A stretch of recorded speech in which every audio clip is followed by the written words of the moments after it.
Hello everyone, welcome to iGate Bhilai. बच्चों, जैसे आपको मालूम है कि iGate के अंदर में computer science IT branch basically focus किया जाता है और कंप्यूटर साइंस के लिए बेसिकली ज़्यादा फेमस है iGate, जो कि हम लोग सिर्फ एक ही ब्रांच को चलाते हैं, CS और आईटी ब्रांच को। उन्हीं बच्चों पे ज़्यादा फोकस करते हैं। तो जैसा आपको देख रहे हो कि इस समय जो करंट इन्वायरमेंट इंजीनियरिंग में CS और आईटी ब्रांच का है, मैक्सिमम जॉब इसी के अंदर में। मतलब पूरे वर्ल्ड में देखेंगे सबसे बड़ी इंडस्ट्री आज के डेट में जो काम कर रही है और सबसे ज़्यादा जॉब जो प्रोवाइड कर रही है और अच्छे पैकेज पे प्रोवाइड कर रही है वो आईटी इंडस्ट्री है। तो आज ये वीडियो जो बनाने का पर्पज़ है, हमारे बीच में iGate एलुमनी है, सुमित खंडेवाल इंदौर के रहने वाले हैं और ये डेटा साइंटिस्ट है। तो बेसिकली हमारा जो चर्चा होगा आज के का जो रहेगा वो डेटा साइंटिस्ट पे ही रहेगा कि डेटा साइंस क्या होता है, इससे हमारा क्या फ्यूचर बन सकता है, कितना बन सकता है, कितने का पैकेज लग सकता है। क्योंकि देखो कुछ ना कुछ तो मोटिवेशन होना चाहिए चीज़ों को करने के लिए। तो मुझे लगता है कि ज़्यादातर मोटिवेशन बच्चे का यही रहता है, यार अब इंजीनियरिंग के बाद पैसे कितना कमा पाऊँगा। अच्छा, एट द एंड जो आपका समाज होता है वो भी यही पूछता है, बेटा आपका पैकेज कितना एट द एंड। तो हम यहाँ पे एक जानने की कोशिश करेंगे सुमित जी से कि डेटा साइंस में कितना फ्यूचर है और कितने तक का बच्चा पैकेज लगा सकता है, क्या स्किल हमें सीखनी चाहिए, क्या क्या स्किल हमें आनी चाहिए। क्योंकि बहुत सारे बच्चों को कन्फ्यूजन रहता है कि सर डेटा साइंस के अंदर में क्या स्किल हमें प्रॉपरली आनी चाहिए, कन्फ्यूज़ रहता है क्योंकि ये सब चीज़ें बताने के लिए कोई होता नहीं है। ठीक है, तो अदरवाइज़ क्या होता है कि आप जो कॉलेज में ब्रांचेस लिए हुए हैं, जैसे आपके पास मशीन लर्निंग है, एआई है, डेटा साइंस है, आईओटी है, अभी बहुत सारी नई नई ब्रांचेस CS के अंदर में आ रही हैं। पहले क्या होता था, सिर्फ CS ही चलता था, कोर सब्जेक्ट चलता है। इनिशियली जो बच्चे एडमिशन्स लेते हैं इन सारी ब्रांच के अंदर में सब्जेक्ट भी कॉमन ही पढ़ते हैं, तो थोड़ा सा कन्फ्यूज़ रहते हैं। इस कन्फ्यूजन को आज हम दूर करने की कोशिश करेंगे। सब बहुत ही खुल के हम लोग इस पर डिस्कशन करेंगे कि AI के अंदर में हमें क्या स्किल डेवलप करनी चाहिए, मशीन लर्निंग की तरफ जाने तो कैसे उसको स्टडी करना चाहिए, कैसे हमें इन 4 साल में अपने आप को स्ट्रॉन्ग करना चाहिए, उसमें हमारा फ्यूचर, हमारा करियर कैसा है। सुमित जी इसके बारे में बहुत ही आपको, चूँकि इनको 7 ईयर का एक्सपीरियंस है और बड़ी कंपनी के अंदर में काम कर रहे हैं। तो हेलो सुमित जी। है सर। सबसे अच्छा लगा कि आप हमारे बीच में आए आज डिस्कशन करने के लिए। और ये बहुत बड़ा आज की डेट में बहुत बड़ा नीड है, ज़रूरत है कि हर एक बच्चा जो CS और IT का है, ठीक है, वो मतलब थोड़ा कंफ्यूज है इन सारी ब्रांचेस को लेकर। तो उसके कंफ्यूजन को हम लोग कैसे दूर करें। अच्छा, मैंने ये भी सुना है कि ये जो ब्रांच है, जो अभी डेटा साइंस है, आपका AI है, मशीन लर्निंग है, इसमें सिर्फ कंप्यूटर साइंस वाले ही नहीं, जो अदर ब्रांच के स्टूडेंट हैं वो लोग भी अपना करियर डेवलप कर सकते हैं। हाँ जी। तो सबसे पहले तो हम ये जानना चाहेंगे आपसे कि एक्चुअल में डेटा साइंस है क्या ये। जी। सो डेटा साइंस बिल्कुल साइंस की तरह है, किसी भी अलग तरह के साइंस का। तो यहाँ पे आप बेसिकली डेटा पे डिफरेंट टाइप ऑफ मेथोडोलॉजीज या डिफरेंट टाइप ऑफ एल्गोरिथम लगाते हैं ताकि डेटा से आपको एक अंडरस्टैंडिंग मिले या बिजनेस तक या बिजनेस डिसीजंस ले सकें डेटा के बेसिस पे। अभी तक जो डिसीजन लेते हैं बिजनेस पे, लेट्स से अगर मैं एग्जांपल दूँ आपको कि कल अपन शैम्पू खरीदने जा रहे हैं बिग बाज़ार में। बिग बाज़ार ये डिसाइड करता है कि मेरा ये अगले महीने या अगले 3 महीने तक ये शैम्पू कितना बिकेगा। तो वो पिछले 3 साल के डेटा पे अपना मॉडल लगाता है और उसके बेसिस पर डिसाइड करता है कि मेरे अगले हर महीने 3 महीने तक इतना प्रोडक्ट बिकेगा। अब इतने इस जो डिसाइड हो गया कि लेट्स से 1000 यूनिट्स बिकेगी, तो वो 1000 यूनिट्स अब जाएगा यूनिलीवर के पास और बोलेगा मुझे 1000 यूनिट्स दीजिए। अब उसे क्योंकि आइडिया है, एक प्रिसाइज आइडिया कि इतना बिकेगा, तो उस बेसिस पे वो एक डील बना सकते हैं यूनिलीवर से कि मैं आपके 1000 या 10,000 यूनिट खरीदता हूँ, तो मेरे को उसके दीजिए। अगर मान लीजिए वो ओवर, 2 चीज़ें होती हैं, या तो वो ओवर प्रेडिक्ट करेगा या अंडर प्रेडिक्ट करेगा। अगर वो कम प्रेडिक्ट करता है तो उसका सेल का नुकसान होता है कि अगर मान लीजिए ऐसा होता है कि उसने प्रेडिक्ट किया 800 यूनिट बिकेगी और असल में बिकी 1500 यूनिट, तो जो 700 यूनिट बिक सकती थी अब वो नहीं बिक रही है, तो उसका नुकसान हो गया वहाँ पे।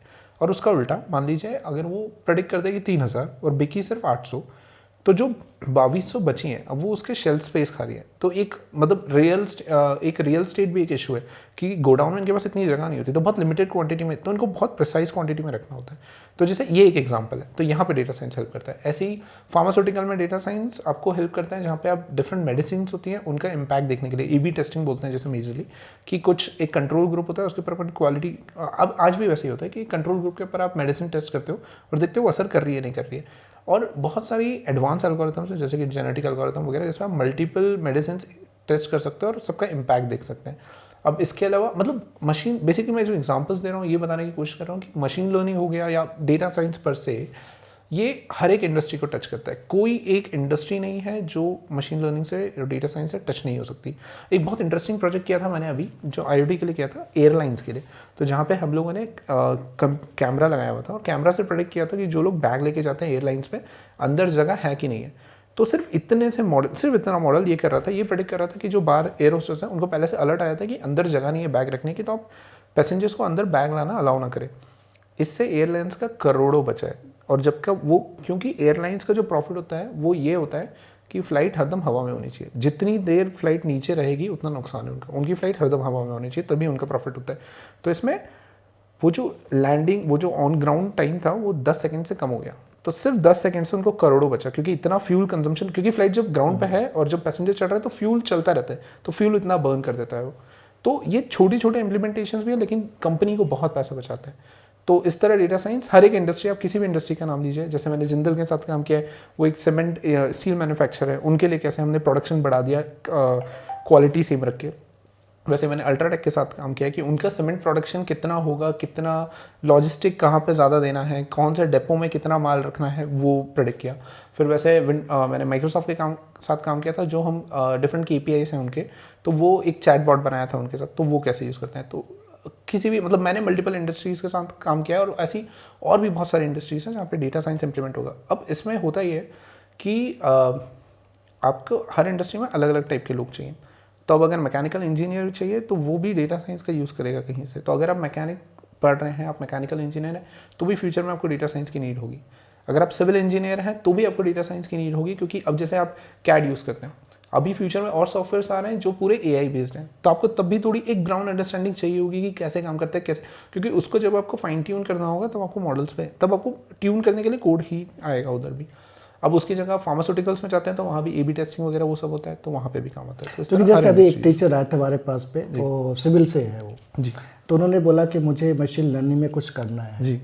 तो मैं मतलब कैसे, मतलब वो मशीन लर्निंग, जैसे सिविल का कोई बच्चा है वो मशीन लर्निंग में क्या कर सकता है? जी, तो अभी जैसे अगर आप मशीन लर्निंग मॉडल सीखते हैं और कंप्यूटर विजन सीखते हैं, तो कंप्यूटर विजन में कैमरा डिटेक्ट करके बता सकता है कि कहाँ पे क्रैक्स हैं, कहाँ पे नहीं है। अभी बहुत सारे ऐसे प्रोजेक्ट्स चल रहे हैं, जैसे कि जो जनरल इलेक्ट्रॉनिक्स है वो विंड मिल्स को कैसे टेस्ट करती है, तो वो ड्रोन्स भेजते हैं और उस कैमरा से डिटेक्ट करते हैं विंड मिल्स की क्वालिटी कैसी है अभी।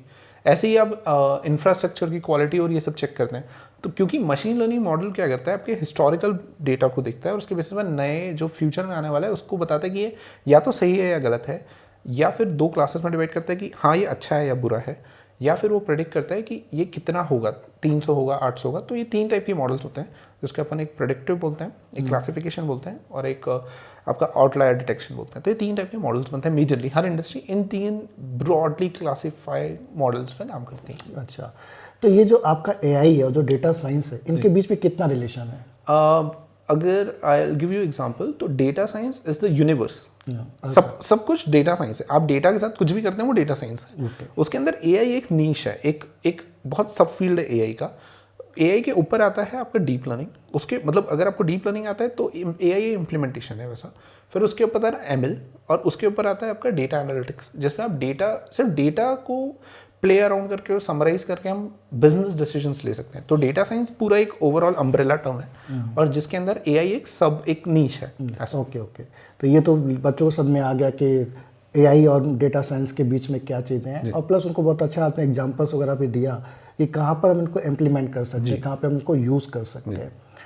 चलिए अब इस पर हम लोग चर्चा करते हैं कि हमारा जो बच्चा है अभी कॉलेज में जस्ट एडमिशन लिया है, वो फर्स्ट ईयर में है, लेकिन उसकी जो ब्रांच है AI मशीन लर्निंग है, या उसकी ब्रांच डेटा साइंस है, तो उसको मतलब ये हमें उसको गाइडेंस प्रोवाइड करना उस बच्चे को कि यार तुम फर्स्ट ईयर से लेके फाइनल ईयर तक अपने आप को कैसे धीरे धीरे मोल्ड करो, या कौन कौन सी स्किल आपको डेवलप करनी है कॉलेज के टाइम में।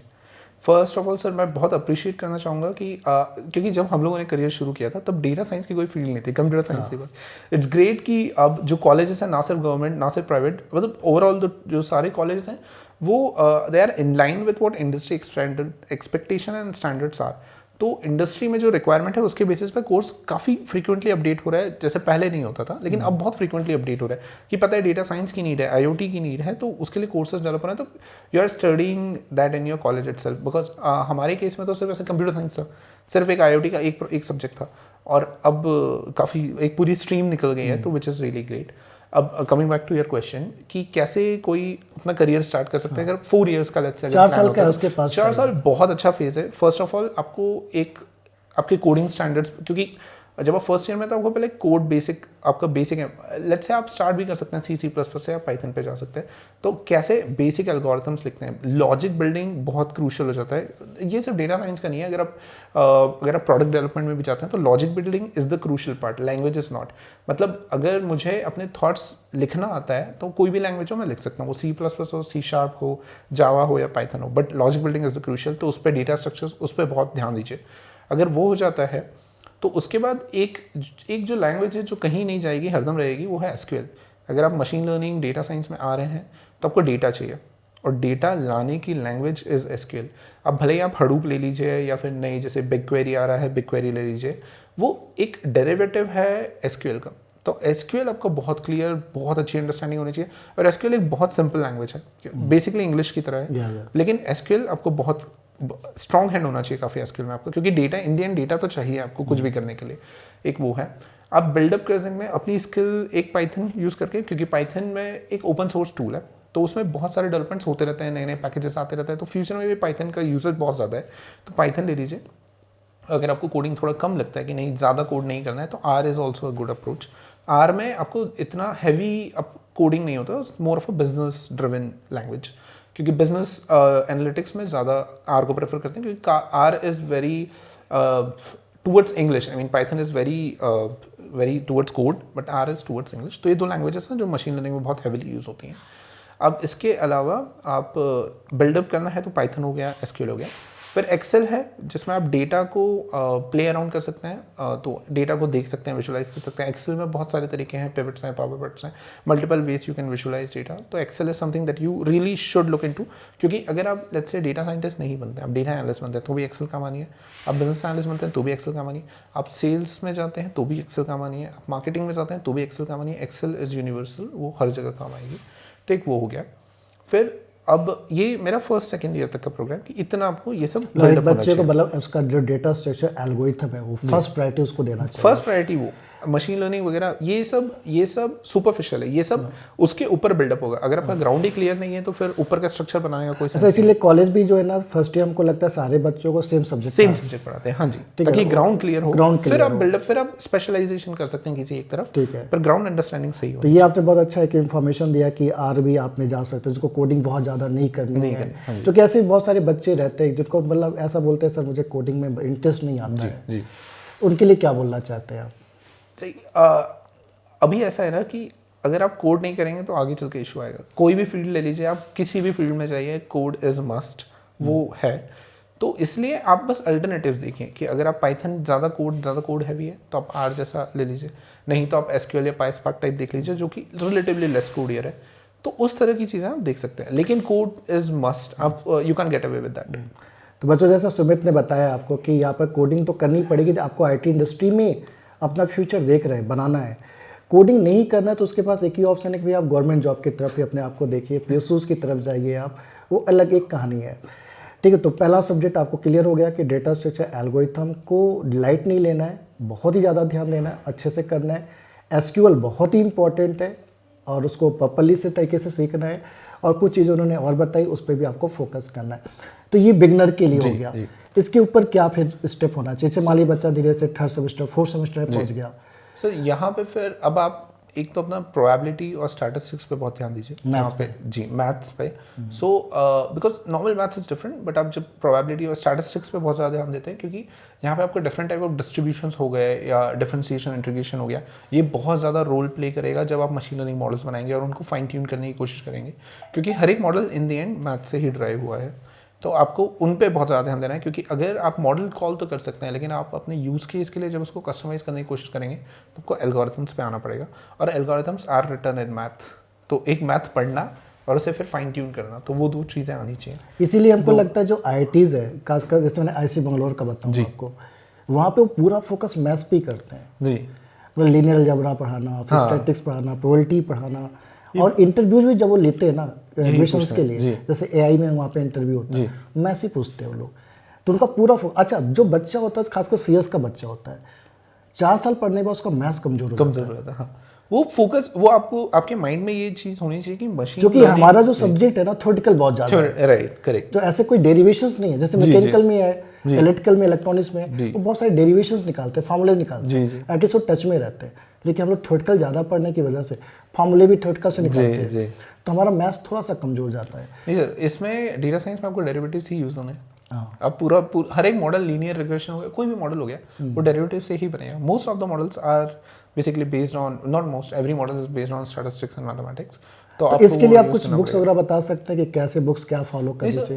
बट मतलब ऐसी कोई स्पेसिफिक बुक नहीं है, आपकी 9th 10th 11th 12th का बिल्डअप ही काफ़ी है। बट क्योंकि उसके ऊपर बिल्डअप होगा, अब जब मॉडल पढ़ेंगे तो हर एक मॉडल में एक अलग डिस्ट्रीब्यूशन होगा, एक अलग एल्गोरिथम होगी, तो वो एक बहुत फाइन नीश रहेगा। बट हाँ, लेकिन आप बस ग्राउंड अंडरस्टैंडिंग क्लियर रखिए कि डेरिवेटिव्स कैसे होते हैं, आप चेन रूल कैसे यूज़ करते हैं, आप कैसे एक लॉन्ग डेरिवेटिव निकालते हैं, तो वो सब, क्योंकि फिर आपको उससे आप बहुत अब जैसे ग्रेडियंट डिसेंट हो गया या डिफरेंट टाइप का एल्गोरिथम्स है, तो वो आप अच्छी तरह समझ पाएंगे। जब आप समझ पाएंगे तभी आप अच्छी तरह लगा पाएंगे, और ये आपके इंटरव्यूज में भी बहुत हेल्प करता है, क्योंकि this gives you confidence to interviewer. अब जब मैं इंटरव्यू लेता हूँ अपने जूनियर डेटा साइंटिस्ट और डेटा साइंटिस्ट को हायर करने के लिए, तो मैं सबसे पहले यही पूछता हूँ कि ठीक है, आप कोड तो रट लेंगे एक बार के लिए, लेकिन अगर आपको समझ ही नहीं आया कि अंडरलाइन लॉजिक क्या है, तो आप कभी फाइन ट्यून नहीं कर पाएंगे। वो आप यूज केस के लिए लगा के चले आएंगे, लेकिन आप कभी समझ नहीं पाएंगे कि एग्जैक्टली कैसे कर सकते हैं उसको यूज। तो मतलब पूरी पावर से उसको कंज्यूम करने के लिए, पूरा 100% कंजम्पशन लेने के लिए आपको ग्राउंड अंडरस्टैंडिंग और अंडरलाइन लॉजिक पता होना चाहिए। और जब वो फाइनल ईयर की तरफ जा रहा है बच्चा, तो उस समय उसको किस पे फोकस करना तो चाहिए? डेफिनेटली आपको करंट इंडस्ट्री, हम जैसे कि यूरोपियन बहुत ज़्यादा फॉलो करते हैं इंडिया में, तो वहाँ पे भी अभी जैसे गिट बहुत ज़्यादा यूज़ होता है, तो आपको आपकी गिट प्रोफाइल बनानी चाहिए। 4th ईयर तक आते आते आपको 1-2 माइनर प्रोजेक्ट कर लेने चाहिए खुद से, आउट ऑफ योर इंटरेस्ट। इससे आपको भी फिगर आउट होगा कि आपको क्या करना है। अनलेस अंटिल आप कुछ करेंगे नहीं, आपको पता नहीं होगा किस तरफ जाना है। डेटा साइंस में बहुत सारे वेज हैं, there is data analytics, then जहाँ पे आप डिमांड फोकसिंग में जा सकते हैं, देन देयर इज NLP, आप नेचुरल लैंग्वेज प्रोसेसिंग में जा सकते हैं, there is computer vision, there is outliers, तो there are multiple fields, sub fields जिसमें आप जा सकते हैं। तो आपको किस में इंटरेस्ट है, तो आप एक बहुत छोटा सा प्रोजेक्ट लीजिए, एटलीस्ट 3rd ईयर तक आते आते आप 1-2 प्रोजेक्ट लीजिए जो आप गिटहब से आप होस्ट कर चुके होंगे। तो इससे क्या होगा, आपकी प्रोफाइल बिल्ड होगी। तो जब आप 4th ईयर में जाके आप इंटरव्यू देने जाएंगे, तो आप बोल सकते हैं कि मैंने एंड टू एंड एक प्रोजेक्ट किया हुआ है। एज अ इंटरव्यूई मेरे लिए बहुत इंपॉर्टेंट हो जाता है टू अंडरस्टैंड कि कैसे पूरा एंड टू एंड पूरा पाइपलाइन कैसे बनता है, स्टार्ट आइडिया से लेके एक प्रोडक्ट कैसे बनता है। तो अब एक बहुत सिंपल सी कोई बड़ी चीज़ नहीं है, एक सिंपल की रेज्यूमे से नाम कैसे रीड करते हैं, ऐसा कोई भी बहुत सिंपल से प्रोजेक्ट कीजिए, ताकि आपको, because it tells you about कि पूरा पाइपलाइन कैसे बनता है, एक एंड टू एंड अप्रोच क्या होती है। वो कोई भी अगर आपका इंटरव्यू ले रहा है, वो पहले देखेगा कि एंड टू एंड अप्रोच आती है नहीं आती है, क्योंकि आपको फिर मैं कहीं पे भी फिट कर सकता हूँ। अगर आप पूरी पाइपलाइन में आप किसी भी चीज़ पे काम कर सकते हैं, तो मैं आपको फ्रंट एंड में डाल सकता हूँ, आपको बैक एंड में डाल सकता हूँ, आपको मॉडल डेवलपमेंट में डाल सकता हूँ, आपको डेटा गैदरिंग वगैरह में डाल सकते हैं, तो किसी में भी डाल सकते हैं। तो वो बहुत ज़्यादा हेल्प होता है। और ये हो गया 3rd ईयर के एंड तक। 4th ईयर तक एंड तक आपको कुछ एक मॉडल्स ट्राई कर लेनी चाहिए, because it's not that difficult. और अगर आपने ये बिल्डअप लिया है, कुछ प्रोजेक्ट के नाम भी बता दीजिए। जैसे एक्चुअली क्या होता है ना, आपको फाइनल में ये भी आइडिया नहीं रहता है कि हमें किस टाइप के प्रोजेक्ट करने चाहिए। जो कुछ अभी मैं देखता हूँ यहाँ पे मैक्सिमम बी में क्या होता है, अब बीटेक में आप भी किए हो, आपको पता है कि बच्चे क्या करते हैं, सब कॉपी पेस्ट चलता है। इंटरनेट से डाउनलोड किया, जमा कर दिया, बिना कुछ को देखे हुए क्या है क्या नहीं है। सभी को नंबर्स बट रहे हैं, सभी 90% लेके आ रहे हैं, लेकिन नॉलेज जीरो है। मतलब किस टाइप के प्रोजेक्ट पे खासकर को फोकस करना चाहिए? तो 2, 4, 10 का एग्जाम्पल दे दीजिए आप। तो एक तो पहले ही बोलना चाहूँगा कि जैसे आपने एग्जाम्पल दिया कि रिज्यूम के नाम कैसे रेट करते हैं, कैसे रेट करते हैं, अच्छा प्रोजेक्ट टाइप का। तो एक तो पहले वो बोलना चाहूँगा कि आप नंबर्स के पीछे प्रोजेक्ट मत बनाइएगा अगर बनाइए तो, क्योंकि आप प्रोजेक्ट तो कॉपी करके बना लेंगे, लेकिन जब इंटरव्यू में इंटरव्यूअर पूछेगा तो आप एक्सप्लेन नहीं कर पाएंगे। और जब आप जब प्रोजेक्ट बनाते हैं तो आप घंटों स्पेंड करते हैं उसमें, वो मिनट्स का नहीं है, वो घंटों दिनों का काम होता है। तो जब तक आपको उस चीज़ में इंटरेस्ट नहीं है ना, वो दिन का काम आपको वैलिड नहीं लगेगा, आपको मज़ा नहीं आएगा करने में। वही कीजिए जिसमें मज़ा आ रहा है। मज़ा नहीं आ रहा है तो प्रोजेक्ट मत कीजिए, क्योंकि तभी आपको सीखने को मिलेगा। जब तक अगर आपको रास्ता पसंद नहीं है तो डेस्टिनेशन तक आप पहुंच ही नहीं पाएंगे, तो उस चीज़ पे फोकस कीजिए एक। और दूसरा प्रोजेक्ट्स ऐसे बहुत माइनर प्रोजेक्ट बना सकते हैं। अब जैसे कि आपने बना दिया कि ठीक है, जैसे ये कि शैम्पू कितना बिकेगा, अगर मैं आपको पिछले 3 साल का बताता हूँ कि 3 साल में मैंने इतना शैम्पू बेचा तो अब कितना बिकेगा, एक ये हो गया। दूसरा हो गया कि अट्रीशन रेट है, तो आप एम्प्लॉय की डिटेल, बहुत सारे ओपन सोर्स डेटा अवेलेबल है, तो आप उसको चेक कर सकते हैं कि अट्रीशन रेट कितना है। तो अब आपको एचआर से इन्फॉर्मेशन, मतलब ओपन सोर्स डेटा मिल जाता है जिसके अंदर आपको एम्प्लॉय की इन्फॉर्मेशन मिल जाती है, उनकी ईयर्स ऑफ एक्सपीरियंस कितना है, सैलरी कितनी है, तो उसके बेसिस पर आप निकाल सकते हैं कि अरे ये एम्प्लॉय 90% चांसेस है 6 महीने में छोड़ देगा या 3 महीने में छोड़ देगा। ऐसे एक अट्रीशन रेट का एक मॉडल बना सकते हैं। क्लासिफिकेशन मॉडल बना सकते हैं जिसमें आपकी, या तो सिंपल क्लासिफिकेशन बना सकते हैं जिसमें कि आप इमेजेस लेके कि ये कैट है या डॉग है, वो बहुत फेमस एक बॉयलर प्लेट आपका मॉडल बनता है उसका, तो वो यूज़ कर सकते हैं। या इसके अलावा आपको कुछ काफ़ी अच्छा इंटरेस्ट है तो आप जैसे NLP टेक्स्ट एनालिसिस में जा सकते हैं, जहाँ पे आप टेक्स्ट को एनालाइज कर रहे हैं कि जो सेंटिमेंट है, जैसे ट्विटर के हो गए या रेडिट APIs है, आप उनको यूज़ करके उनके सेंटिमेंट्स निकाल सकते हैं कि अगर जैसे नरेंद्र मोदी अगर ट्रेंड हो रहा है तो उसके लिए जो लोग ट्वीट कर रहे हैं वो पॉजिटिव तरफ से ट्वीट कर रहे हैं, नेगेटिव तरफ से ट्वीट कर रहे हैं, और ऐसे कितने लोग हैं, एक ये। और ये तो फिर भी ठीक है, अगर ये फिर भी थोड़े से एडवांस की तरफ है, अगर आप वो भी नहीं पर बेसिक भी कर सकते हैं कि जैसे डेटा विजुअलाइज कर रहे हैं आप, तो विजुअलाइज का भी आपने एक ऐप बना दिया, लेट्स से आप हेरोकू या AWS या Azure पे कोई एक सिंपल ऐप भी होस्ट कर रहे हैं जो कि मेरे को बता रहा है कि कितने कोविड केसेस है इंडिया में, हर महीने कितने कोविड केसेस बन रहे हैं, किस सिटी में कितने कोविड केसेस हैं।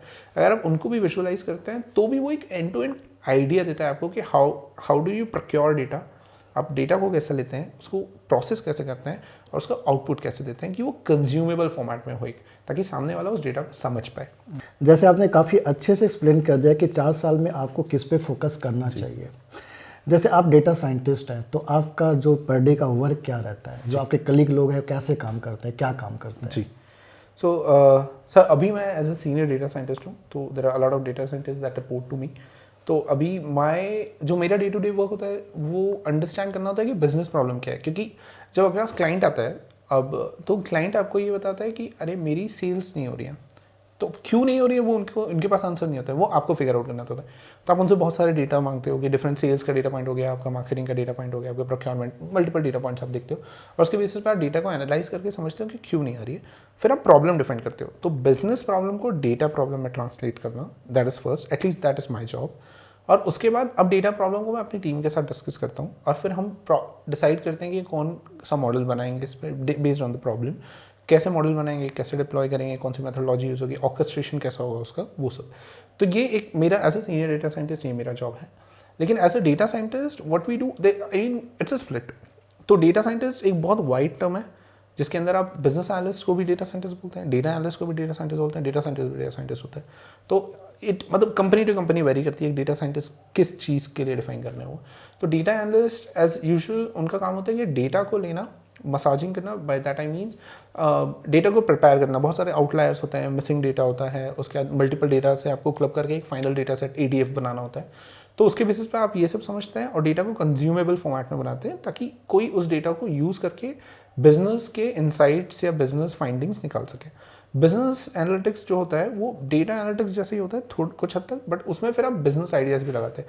अब जैसे मैंने ये देख लिया कि सेल्स में ड्रॉप है, मुझे पता चला कि मेरे को इस साल इस क्वार्टर जो मेरी सेल हुई है उसमें कम है। Data analyst but data gather करेगा, पता करेगा क्यों सेल्स में कम है, उसको पता चलेगा अरे इस सैटरडे संडे कोई बिग बाजार बंद था, इसलिए सैटरडे इस महीने हर सैटरडे संडे बिग बाजार बंद था, इसलिए इस महीने की सेल जो है वो 1/5 या 1/4 मतलब 1/4 टाइप हुई है। तो इसलिए ये आइडिया निकाला है। लेकिन बिजनेस एनालिस्ट उसमें ये भी लगाएगा कि क्योंकि लॉकडाउन चल रहा है इसलिए बिजनेस पे इम्पैक्ट आया है, इसलिए सैटरडे संडे बंद था, तो लॉकडाउन के कारण हमारी सेल्स इतनी कम है। जबकि डेटा एनालिस्ट आपको ये बोलेगा सैटरडे संडे के कारण सेल्स बंद है, बिजनेस एनालिस्ट बोलेगा लॉकडाउन के कारण। तो बिजनेस सेंस लगाना होता है ऐसा। तो बिजनेस मतलब ये एक बहुत क्रूड वे से मैं एक्सप्लेन कर रहा हूँ, बट इस तरह से थोड़ा सा डिफरेंस आता है बिजनेस एनालिटिक्स में। बिजनेस एनालिटिक्स में बिजनेस ज़्यादा, तो आपको बिजनेस अच्छी तरह पता होना चाहिए, तभी आप बिजनेस का आइडिया दे पाएंगे। तो जो डेटा एनालिटिक्स है वो बेसिकली फाइंडिंग्स की तरफ होता है, जहाँ पे आप डेटा से फाइंडिंग निकालते हैं। Business analytics is more towards insights, जहाँ पे आप बिजनेस और डेटा दोनों का मिला के अब एक बिजनेस। तो अब अगर मुझे पता है कि कोविड में बंद है, तो फिर as a business stakeholder मैं डिसीजन ले सकते हैं कि अच्छा कोविड के कारण बंद है तो हम ऑनलाइन शुरू कर देते हैं, फिर ऑफलाइन बंद स्टोर बंद है तो हम ऑनलाइन शुरू कर देते हैं। तो इस तरह आपके जो स्टेक होल्डर्स होते हैं वो डिसीजन लेते हैं।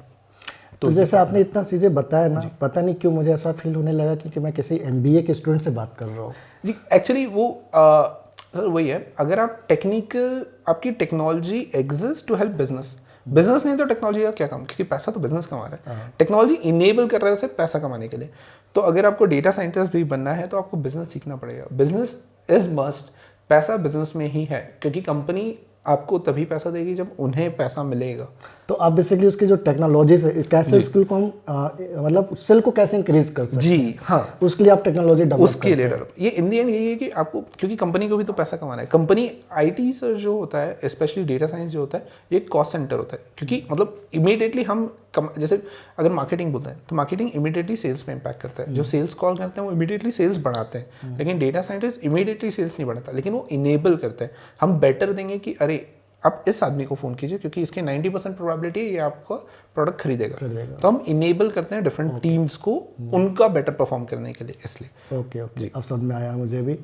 और जैसे अभी हम देखें यहाँ पे कि अब जो बच्चा है इन सब ब्रांचेस के अंदर में, डेटा साइंस के अंदर में या मशीन लर्निंग के अंदर में, यदि कोई बच्चा 3 टायर कॉलेज के अंदर में जी, तो उसका प्लेसमेंट मिनिमम और मैक्सिमम कितना लग सकता है?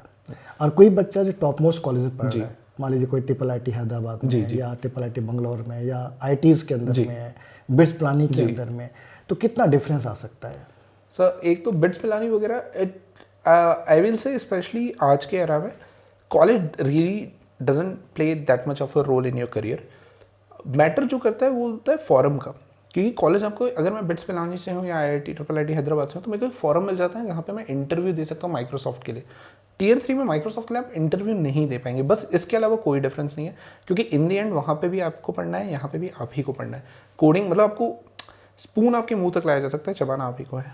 तो वही सिनारियो है यहाँ पे। अब बात करते हैं Tier 3 कॉलेज की, मैं भी Tier 3 कॉलेज से हूँ, लेकिन अब मैं IITians को लीड करता हूँ, वो मेरे लिए काम करते हैं एक तरह से। तो वो सिनारियो ऐसा है कि वो आपकी स्किल पे है, अगर आप बिल्डअप करना चाहते हैं, आप सीखना चाहते हैं, क्योंकि इंडस्ट्री में कॉलेज की एजुकेशन का कोई वैल्यू नहीं है, कोई मतलब नहीं है। मास्टर्स अगर आपने किया हुआ है तो भी इसकी कोई वैल्यू नहीं है अगर आप टेक्निक इंप्लीमेंट नहीं कर सकते, अगर आप आके वो इंप्लीमेंट नहीं कर सकते, बिजनेस का अगेन सेल्स को इम्पैक्ट नहीं कर सकते, उनका बिजनेस नहीं बढ़ा सकते, तो उनके लिए वैल्यू नहीं रखता। उनके लिए स्किल्स मैटर रखती हैं, तो अपनी स्किल्स आप बिल्डअप कीजिए। हाँ, वो जो वैल्यू ऐड होता है वो होता है फॉरम शोकेस करने का। वहाँ पे एक ये चीज़ है कि आपको पुश मिलता है कॉलेजेस में, क्योंकि पीयर्स आपके ऐसे हैं कि जो करेंगे हर जगह। जैसे IIIT हैदराबाद में जो मेरे पीयर्स होंगे वो खुद से कर रहे होंगे, तो फिर मुझे भी पुश मिलेगा कि पीयर्स करें तो मुझे भी करना है। तो इस तरह आदमी बढ़ जाता है, क्योंकि पीयर इम्पैक्ट, जो क्राउड इम्पैक्ट पड़ता है वो है। वरना Tier 3 कॉलेज में भी आप ये कर सकते हैं कि आप खुद से वर्क कीजिए, खुद का वर्कआउट कीजिए और शोकेस कीजिए। तो अब जैसे अगर आप फर्स्ट ईयर में, सेकंड ईयर में आप डेटा साइंस में स्टार्ट करें तो एज्यूमिंग आपको कैगल पता होगा। कैगल एक ऑनलाइन प्लेटफॉर्म है, जैसे कि हैकर अर्थ हो गया, हैकर रैंक हो गया, जो कोडिंग के लिए होता है, वैसे कैगल है डेटा साइंस के लिए। तो वहाँ पे बेसिक प्रॉब्लम्स होती हैं। अगर आपने कैगल में अच्छी प्रोफाइल बनाई है, आपने प्रॉब्लम स्टेटमेंट सॉल्व किए हैं, उसमें कंपनीज आपको रीच आउट करेंगी। माइक्रोसॉफ्ट आपको आके मेल करेगा कि हमारे कंपनी में इंटरव्यू दीजिए, गूगल आपको आके मेल करेगा हमारी कंपनी में इंटरव्यू दीजिए।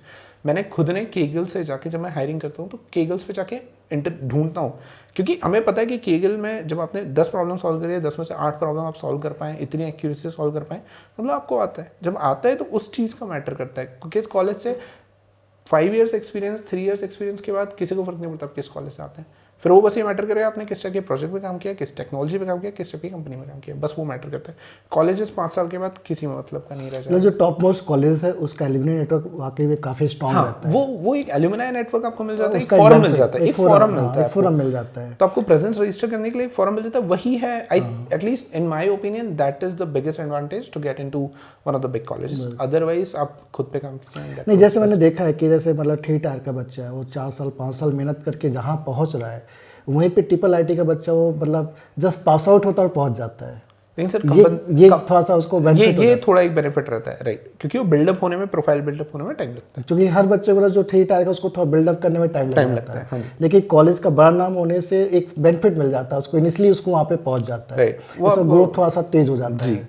एक तो वो आपको पीयर है, तो उसके कारण एक पीयर प्रेशर के कारण ये आधा ग्रोथ आपका वैसे बढ़ जाता है कि आपको कम्पीट करना है पीयर्स के साथ। तो एक तो लेकिन कोई भी बच्चा यदि मेहनत कर रहा है, जी, ईमानदारी से मेहनत कर रहा है, 3 टायर कॉलेज का भी जी जी, तो भी वो अच्छी जगह पहुंच सकता है। बहुत मैंने ऐसे बहुत सारे देखे हैं लोग जो अच्छी अच्छी जगहों पर अब IITs के कंपैरेबल है, क्योंकि वो वही आपको खुद से मेहनत करनी पड़ेगी। वो अगर आप में ज़ील नहीं है, वो ड्राइव नहीं है, तो फिर no one can help you there. क्योंकि बच्चा क्या हो रहा है कि अभी जो 4 साल में आता है, एक्चुअल में 12 तक बच्चा बहुत मेहनत करता है, फिर उसके बाद वो किसी कारण से IIT JEE में फेल हो जाता है, जी। फिर वो प्राइवेट कॉलेज में एडमिशन लेता है। जी। अब उसको लगता है कि ये मैं फेल कर गया, मतलब मेरे अंदर कुछ ना कुछ तो कमी है, जी। वो थोड़ा सा डिप्रेस रहता है यहाँ पर। नहीं।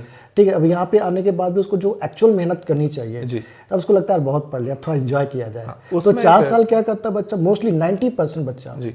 अभी क्या हो रहा है कि इंजॉयमेंट में बिजी हो गया। अभी आज की डेट में देखा जाए बच्चों को डाइवर्ट होने भी काफ़ी चीज़ें मिल गई हैं। राइट। अभी 90% जनता क्या कर रही है, 80% मान लेता हूँ, चलो 80% जनता जो यूथ है रील बनाने में बिजी है, ठीक है, घूमने में, टहलने में और कैफे में बैठने में बिजी है, दोस्तों के साथ पिकनिक मनाने में बिजी है। वो स्किल कैसे डेवलप कर पाएगा? सही बात। जब आप में स्किल ही नहीं रहेगा, फिर आप बोलोगे जॉब दो जॉब दो, जॉब कहाँ से मिलेगी? राइट। ठीक है, तो आपको तो आप भी अपने कॉलेज में टाइम पास करते थे? नहीं सर, करते थे।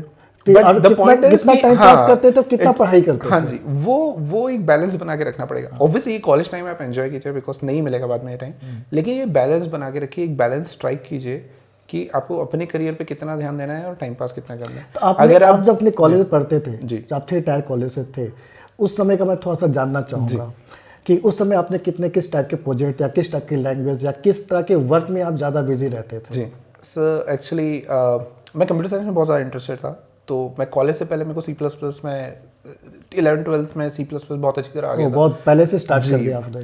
तो जब मैं कॉलेज में आया तो बहुत इजी हो गया था, मतलब क्योंकि एसक्यूएल मुझे पहले से आता था, C++ ये सब पहले से आता था, तो उतना परेशानी नहीं हुआ।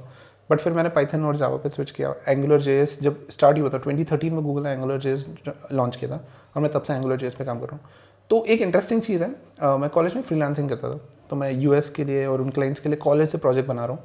तो फिर मैं फ्री टाइम में एंजॉय भी कर पाता था, क्योंकि USD में, डॉलर्स में पैसा मिलता था। आप तो अपने इस दोस्तों के साथ में जब कंपेयर करते हो तो आपको लगता हो कि मैं ज़्यादा बेटर हूँ, क्योंकि बाकी लोग तो आते सुना ही नहीं होगा, उन्होंने किया ही नहीं होगा। सर मेरे, और इसी कारण से मेरे HOD ने मुझे राइट आफ्टर कॉलेज लेक्चरर बना दिया था। तो मैं अपने ही कॉलेज में लेक्चरर था 6 महीना बिफोर ज्वाइनिंग द जॉब, क्योंकि मेरी जो ज्वाइनिंग थी वो नवंबर की आई थी, तो मैं मई से नवंबर तक लेक्चरर था, क्योंकि मैंने इतना कुछ सीख लिया था अपने ही कॉलेज के ड्यूरेशन में फ्रीलांसिंग करते हुए, तो अपने जूनियर्स को सिखा रहा था। तो इट्स एक, अगर आपका मनी ड्राइव है, इट पेस रियली गुड, तो फ्रीलांसिंग कीजिए, ऐसी चीज़ें कीजिए जिसमें आपको इंटरेस्ट हो, या तो टॉपिक्स उसमें मॉडल बनाइए जिसमें आपको मजा आ रहा है, या फिर ऐसी चीज़ों में, टेक्नोलॉजी में ढूंढिए जिसमें आपको पैसा मिल रहा है। आप फ्रीलांसिंग में सर कोई मैटर नहीं करता कि आप 18 साल के हैं, 15 साल के हैं या 25 साल के हैं, आप अगर काम कर सकते हैं, प्रोजेक्ट बना सकते हैं, तो वो आपको पैसा देंगे, आप आराम से फ्री। बहुत सारी वेबसाइट्स हैं, अपवर्क है, freelancer.com है, fever.com है, बहुत सारी वेबसाइट्स हैं जहाँ पे आप आराम से प्रोजेक्ट उठा सकते हैं, प्रोजेक्ट बना सकते हैं। और आजकल तो इंडस्ट्री ही पूरी मूव हो गई है, क्योंकि अब सब कुछ वर्चुअल है। एनीवे एक 40 ईयर्स का जो इंजीनियर है वो भी वही बनाएगा, एक 20 ईयर्स का इंजीनियर है जिसको अच्छी टेक्नोलॉजी आती है वो भी वही चीज़ बनाएगा। तो अब वैसा वो आपका रोड ब्लॉक नहीं रह गया है, तो अब वो एज ए एक्सक्यूज नहीं यूज़ कर सकते। तो अगर आप में ज़ील है, आपको इंटरेस्ट है, तो सबसे पहला काम तो यही करना है कि अपना बेस स्ट्रॉन्ग करें। जी बिल्कुल, आप अपना बेस स्ट्रॉन्ग करिए, जैसा उन्होंने पहले स्टार्टिंग बोला था, डेटा स्ट्रक्चर हो गया, आपका SQL हो गया, जो कोर सब्जेक्ट है वो काफ़ी स्ट्रॉन्ग करिए और स्किल डेवलप करिए, चीज़ों को पढ़ना स्टार्ट करिए, जिसमें कि आपको बहुत सारे ऑप्शंस मिल जाते हैं। हम लोग भी बहुत यहाँ पे देखते हैं, हर साल आप IGATE में भी देखते होंगे, बहुत सारे बच्चे टॉप करते हैं, IITs वगैरह भी जाते हैं, IIIT भी जाते हैं, वो लोग भी वहाँ पे जाके यही सब चीज़ें जो यहाँ नहीं करते वहाँ पे जाके करते हैं, फिर उसके बाद वो आगे बढ़ जाते हैं। तो आप भी कोशिश करिए, ट्राई करिए, जहाँ पे हमारी हेल्प की ज़रूरत पड़े, जहाँ पे आपको सुमित की ज़रूरत पड़े, वहाँ पे हम आपको हेल्प करने के लिए तैयार हैं। आप कॉन्टैक्ट नंबर ले सकते हैं, बातचीत कर सकते हैं और अपना फ्यूचर डिसाइड कर सकते हैं आगे और मुझे क्या करना चाहिए। तो मल्टीपल ऑप्शंस है, चॉइस आपको करना है कि अपने आप को कैसे बढ़ाना है। अभी टाइम पास करेंगे तो आगे थोड़ा सा मुश्किल हो जाएगा आपके लिए। जो चीज़ आपको विदिन 2 ईयर्स 3 ईयर्स में मिलना चाहिए, फिर वो आपको 10 साल में मिलेगा लेकिन लेट मिलेगा। तो सक्सेस एक्चुअल में इसको देखा जाता है कौन कितना जल्दी सक्सेस हो गया। जो कोई बंदा जिसको 10 साल बाद चीज़ें मिल रही है, यदि उसको 2 साल 3 साल में मिल गया तो वो ज़्यादा अच्छा है ना, क्यों हम इतना टाइम ख़राब करें। बिल्कुल। तो बेटर है कि हम कॉलेज में रह के चीज़ों को प्रॉपर ढंग से करके आप यहाँ पे IGATE के अंदर में भी आ सकते हैं, बातचीत कर सकते हैं, हम आपको इस पर और भी गाइडेंस आपको प्रोवाइड करेंगे। जो कि IGATE का एल्यूमिनी नेटवर्क काफ़ी स्ट्रॉन्ग है और यहाँ पे हर जगह मतलब बच्चे, आप एप्पल में देखिए, आप गूगल में देखिए, आप माइक्रोसॉफ्ट में देखिए, आप वेयर में देखिए, आप हर जगह बच्चा यहाँ का मिलेगा पढ़ा हुआ। तो आपको एक इन्वायरमेंट मिल जाएगा, आपके सीनियर्स मिल जाएंगे, आप उससे कांटेक्ट कर सकते हैं, बातचीत कर सकते हैं। और सुमित, हम लोग भी ये प्लान कर रहे हैं कि हम लोग डेटा साइंस में, चूँकि अब हर जगह भी डेटा साइंस चल रहा है, तो इन फ्यूचर हम आपके साथ मिलकर कुछ अच्छा करना चाहेंगे कि यहाँ के बच्चे भी कुछ सीख सके, जो मतलब अपना स्किल डेवलप कर सके। क्योंकि प्रॉब्लम क्या है ना, कोई सिखाने वाला भी नहीं है। हाँ जी, जैसे आपने कॉलेज को याद करिए, क्या उस समय कोई था हाँ, सिखाने वाला नहीं था, मार्केट में नहीं था, तो हमें ऐसा भी चाहिए कि बताना ही नहीं है, हमको सिखाना भी पड़ेगा। तो इस तरह से हम लोग एक टीम तैयार करते हैं आपके साथ मिलके, और आप बच्चों को गाइड भी करिए और बच्चों को मतलब इन फ्यूचर मतलब आप बताइए कि क्या क्या चीज़ें हम लोग कर सकते हैं। मतलब कुछ ऐसा हम लोग कोर्स लॉन्च करते हैं कि बेसिक लेवल, मिडिल लेवल और स्ट्रॉन्ग लेवल, ऐसा कुछ प्लान कर सकते हैं क्या हम लोग? बिल्कुल सर, हाँ, we can start with something जहाँ पे हम as a introduction course start करके we can build up into how you can by the 4th year probably you can have multiple projects on your resume and then you can use it definitely. तो बच्चों भी इसको भी हम launch करेंगे, आप content में रहिए, बातचीत करते रहिए और चैनल को सब्सक्राइब करके रहिए। बहुत सारी इन्फॉर्मेशन आपको मिलने वाली है और आप लाइफ में आगे बढ़ने वाले हैं। Bye bye, thank you.